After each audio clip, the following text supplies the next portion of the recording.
क्या आपने कभी किसी स्त्री को बिना छाया, बिना आवाज़ और बिना अस्तित्व के महसूस किया है? वो कोई और नहीं, यक्षिणी हो सकती है। तो चलिए जानते हैं कौन है ये यक्षिणी।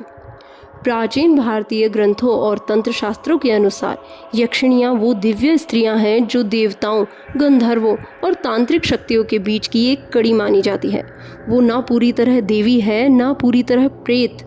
उनका मुख्य कार्य है धन, सौंदर्य, मोह, आकर्षण और सिद्धियों का नियंत्रण। लेकिन उन्हें बुलाने के लिए साधक को करनी होती है यक्षिणी साधना, एक तांत्रिक साधना जो अगर पूरी हो जाए तो यक्षिणी आपकी दासी बन जाती है और अधूरी रह जाए तो आपकी आत्मा उसकी संपत्ति बन जाती है। यक्षिणियों का इतिहास भी है।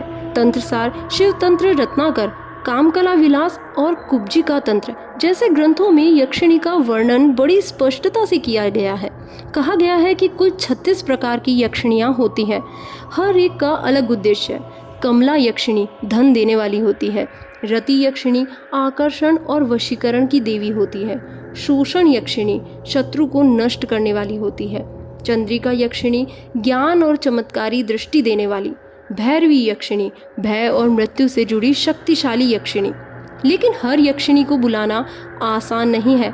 इनकी साधना माँ तारा, माँ भैरवी या शिव के माध्यम से होती है और कई बार साधक को शमशान में पूर्ण नग्न अवस्था में 21 रातों तक साधना करनी पड़ती है। कहा जाता है जो साधक यक्षिणी को सिद्ध कर लेता है वो जीवन भर उसके साथ रहती है, उसकी सेवा करती है, धन दिलवाती है, पर एक शर्त पर। वो किसी और स्त्री से प्रेम या विवाह नहीं कर सकता। अगर साधक ने प्रेम किया तो यक्षिणी या तो उसकी प्रेमिका को मार देती है या उस साधक की आत्मा को खा जाती है। इतिहास में ऐसा कई साधु हुए हैं जिन्होंने यक्षिणी सिद्ध की लेकिन अंत में पागल हो गए या आत्महत्या कर ली। इसी पर कई असली घटनाएं हैं जो कि दर्ज है। पहली घटना है उज्जैन की एक तांत्रिक की। 1902 में उज्जैन के एक शमशान में एक साधु ने रति यक्षिणी सिद्ध करने की कोशिश की। वो लगातार 31 रातों तक साधना करता रहा। 31वीं रात उसने एक महिला को आते देखा पर उसका चेहरा स्पष्ट नहीं था। जब उसने मंत्र पूरा किया वो महिला हंसी और बोली, अब मैं तेरी हूँ पर तू किसी और का नहीं होगा। साधु अगले दिन शहर लौटा। अचानक उसकी आंखें लाल हो गई। वो सड़क पर नग्न घूमने लगा और 15 दिन बाद उसकी मौत हो गई। आंखें खुली और मुस्कान जमी हुई। दूसरी घटना है नर्मदा किनारे के एक साधक की।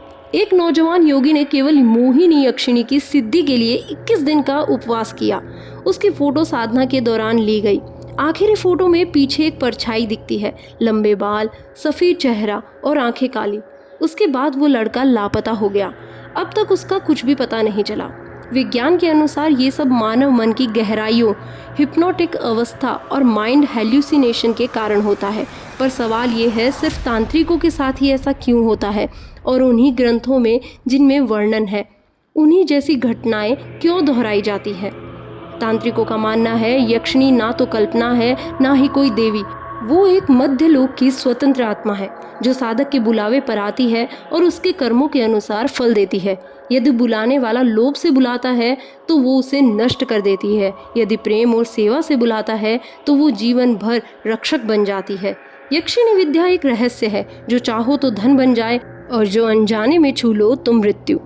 आप इस पर क्या सोचते हैं? क्या वाकई यक्षिणी कोई शक्ति है या सिर्फ एक मानसिक अवस्था? कमेंट में अपनी राय ज़रूर लिखें। और अगर आप जानना चाहते हैं कर्ण पिशाचिनी क्या होती है और उसकी विद्या कैसे की जाती है तो अगली वीडियो में हमसे मिलिए।